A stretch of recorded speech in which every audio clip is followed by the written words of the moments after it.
Amis Cancer, bienvenue sur le parcours éclairé pour votre tirage du mois de mars 2024. C'est parti, vous démarrez avec le valet de denier. Le valet nous parle d'une proposition, d'une opportunité, d'un cadeau, de nouvelles, pourquoi pas, en lien avec le denier, c'est la matérialité, l'argent, les richesses, les possessions, le foyer, la matérialisation d'un projet, d'une relation, d'investissement. Alors, donc vous allez avoir une proposition concrète, hein, une opportunité, donc ça peut être avec une personne, peut-être un engagement, un projet familial, un projet immobilier, quelque chose voilà, qui va s'inscrire dans la 3D. Euh, S'il s'agit du travail, peut-être qu'on vous fait une proposition pour de mutation ou de changement. Euh, Peut-être une promotion, peut-être une montée en grade, quelque chose de cet ordre-là. Et si ça concerne l'argent, les investissements ou les projets de tout ordre, il y a une opportunité à saisir. Après, elle est à l'envers, il y a peut-être une petite, un petit préambule, voilà, quelques démarches à faire, des petites problématiques à régler, hein. Donc, c'est peut-être des responsabilités familiales, des paramètres en lien ouais, avec, avec du financier, peut-être avec un appartement. Il y a peut-être choisir, c'est peut-être aussi déménager, se déplacer. Enfin, vous voyez l'idée, il y a de ça. C'est pour ça, ce qui explique pourquoi elle est inversée. Donc oui, ça n'annule pas la valeur de la carte, hein. Ça reste quand même une proposition, une opportunité. Après, est-ce que vous allez la saisir ou pas? Je pense qu'il y a voilà, plusieurs paramètres qui vont conditionner l'acceptation ou le refus de ce denier qui vous est proposé. Bon, on va avoir plus d'informations en regardant de votre côté. Vous avez la carte du chariot, arcane majeur. Alors, le chariot, c'est celui qui tient les rênes, qui a besoin de contrôler euh, une relation, une interaction entre deux personnes, euh, entre les deux sphinx, hein, qui sont là pour les faire converger vers un but commun, vers un désir commun, vers un objectif commun. Et donc, du coup, c'est lui qui maîtrise et qui tient les rênes. Après, quand elle est à l'envers, là, on vous dit qu'il va falloir soit faire beaucoup d'efforts pour pouvoir maintenir les deux sphinx et les orienter dans la même direction, soit il y a des obstacles qui se dressent sur votre chemin et qui vont être coûteux à contourner ou à enlever sur votre route si vous voulez concrétiser bah, du coup ce, ce denier qui vous est proposé avec le valet. Voilà, donc on vous dit attention, peut-être ne soyez pas trop têtu, ne vous enfermez pas trop dans vos choix pour garder le contrôle parce que voilà, vous risqueriez d'y laisser des plumes. Attention au burn-out, hein, vous voyez l'idée. Alors oui, vous avez de la force hein, pour tenir ces rênes, pour aller de l'avant, pour vous projeter, mais à quel prix? D'accord, là c'est un peu ce qui explique pourquoi le valet de denier est inversé aussi, hein. Donc pesez bien les pour et les contre avant avant de vous lancer. Et on va voir comment ça se traduit. Donc en face, chez cette personne, chez ce partenaire, chez ce collaborateur, et si c'est pas une personne, dans les énergies environnantes qui sont extérieures à vous, voir comment ça se traduit. Alors ça se traduit avec la reine d'épée. La reine d'épée, c'est une énergie de maîtrise passive. L'épée, c'est l'arme physico-mentale qui sert dans les rapports de force, les interactions, la communication. La reine d'épée, c'est une personne contrôlante, qui a du leadership, qui sait conseiller, qui est clairvoyante, clairaudiente, qui sait ce qu'elle veut. Euh, et là, le fait qu'elle soit à l'envers, il y a peut-être voilà, peut-être une forme de manipulation. On vous dit attention. Peut-être que cette proposition-là, il y a peut-être des intentions qui sont cachées. Enfin, vous voyez l'idée. La reine d'épée, c'est quelqu'un qui sait bien communiquer, qui a peut-être des mensonges par omission, Vous voyez, c'est peut-être pas forcément méchant, mais il y a une forme quand même de manipulation. Et je pense que vous en avez conscience, hein. C'est pour ça que la carte du chariot, elle est à l'envers. Peut-être qu'elle était à l'endroit, mais du coup, là, vous vous rendez compte que si vous vous lancez avec cette personne, ou dans ce nouveau travail, ou dans ces nouvelles collaborations, vous sentez qu'il y a un hic, il y a un couac. Vous avez des mauvais ressentis, parce qu'en face, vous sentez bien qu'il y a une forme de toxicité, de manipulation, et du coup, ça vous freine. Et c'est peut-être vous, du coup, qui arrêtez le chariot. C'est peut-être vous qui, finalement, décidez de ne plus converger dans la même direction. Enfin, vous voyez, il y a un peu cette idée-là, et vous sentez que si vous vous lancez, ça va vous coûter aussi. Bon, on va avoir plus d'informations en regardant plus loin. On revient de votre côté.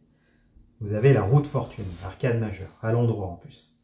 Bon, bah, bonne nouvelle, il va y avoir un déblocage, hein, par rapport à cette situation. Là, il va y avoir une bonne surprise, un événement probablement inattendu, peut-être pour certains un peu inespéré, voire miraculeux, pourquoi pas, hein. Et là, c'est une carte de chance. La roue tourne en votre faveur, il y a une opportunité, c'est la loi du karma, hein. Ça y est, peut-être que vous avez purgé, vous avez mangé votre pain noir, et maintenant, ben, place au pain blanc. Vous voyez l'idée. Il va y avoir du mouvement, là, de manière assez claire, et puis il y a une opportunité du coup à saisir, mais peut-être que ça n'a rien à voir du coup avec ce valet de denier, hein. Là, il va y avoir un déblocage, et puis une situation vraiment qui d'un tout autre ordre, hein, j'ai l'impression.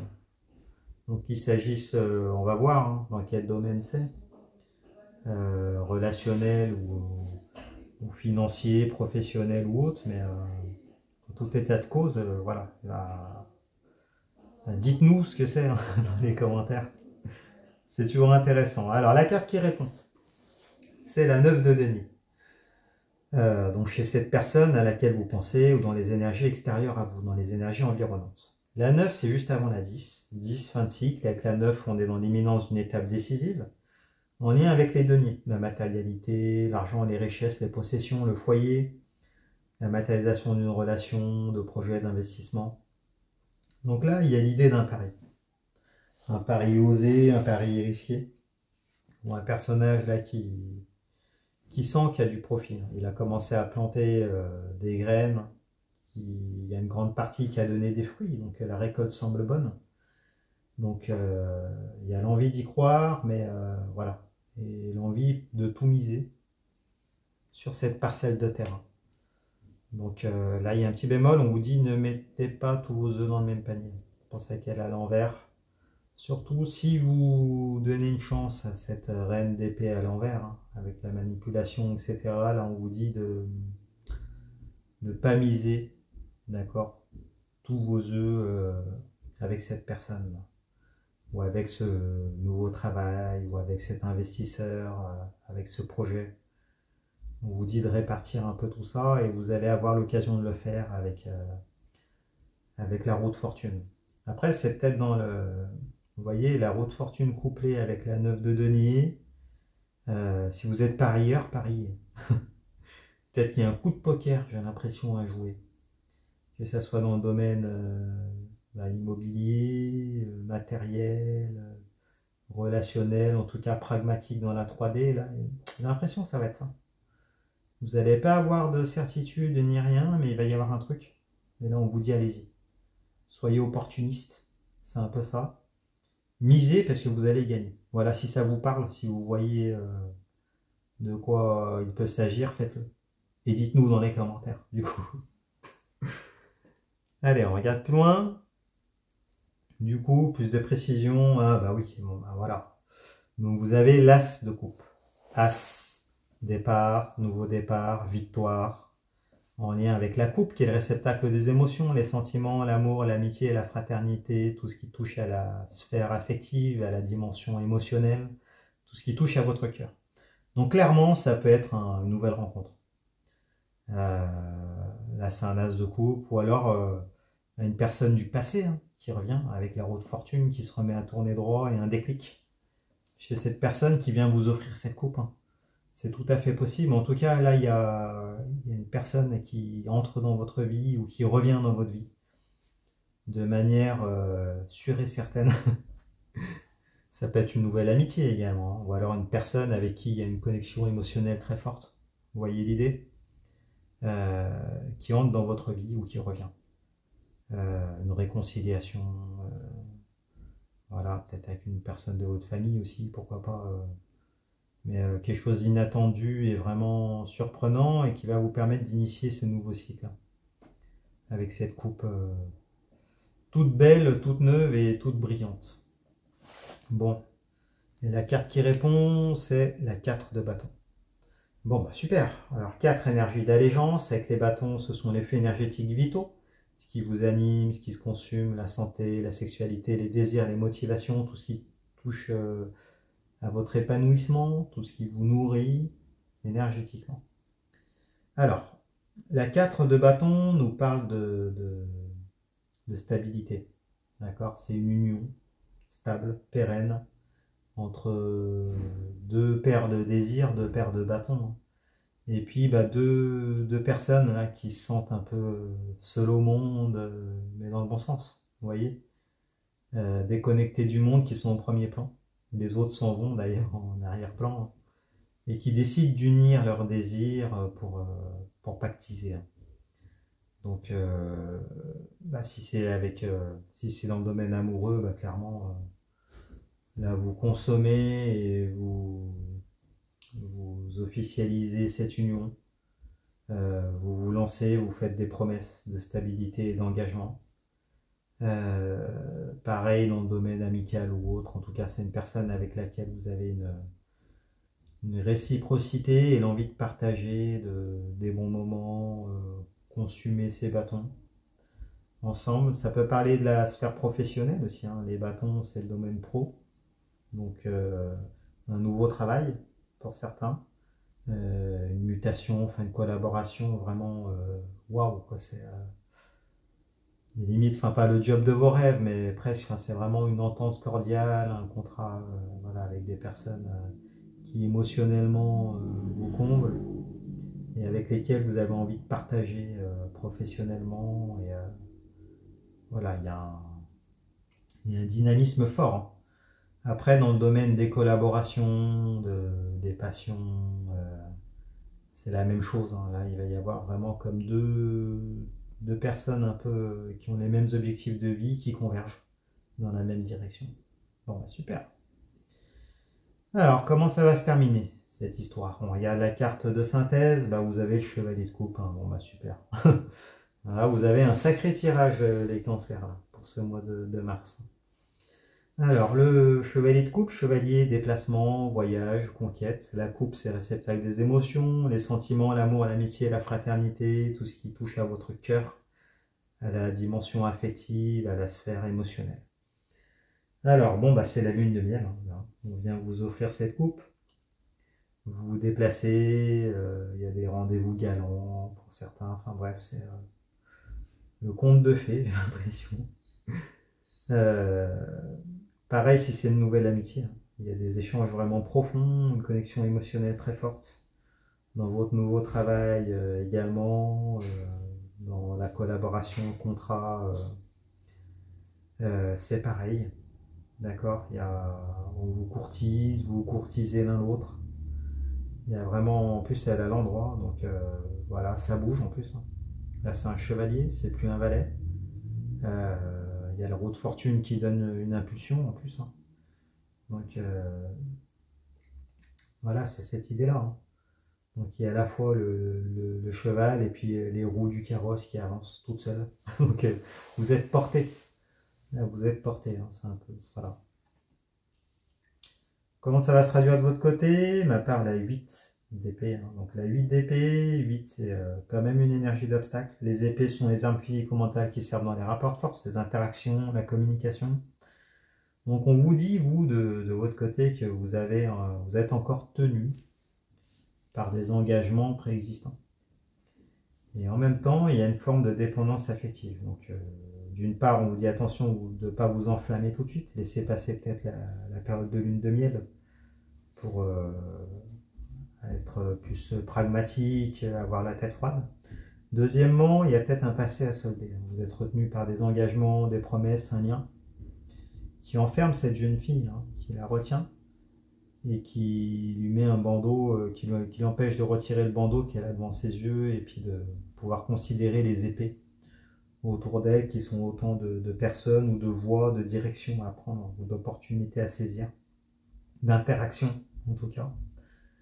Et là, bah, elle a l'envers, c'est quelque chose qui est encore subi, hein, où là,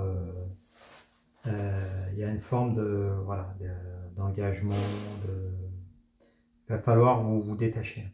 Là, on voit que la jeune fille n'est pas solidement attachée, il va falloir vous libérer, j'ai l'impression, du passé, vous libérer de la dépendance affective pour pouvoir après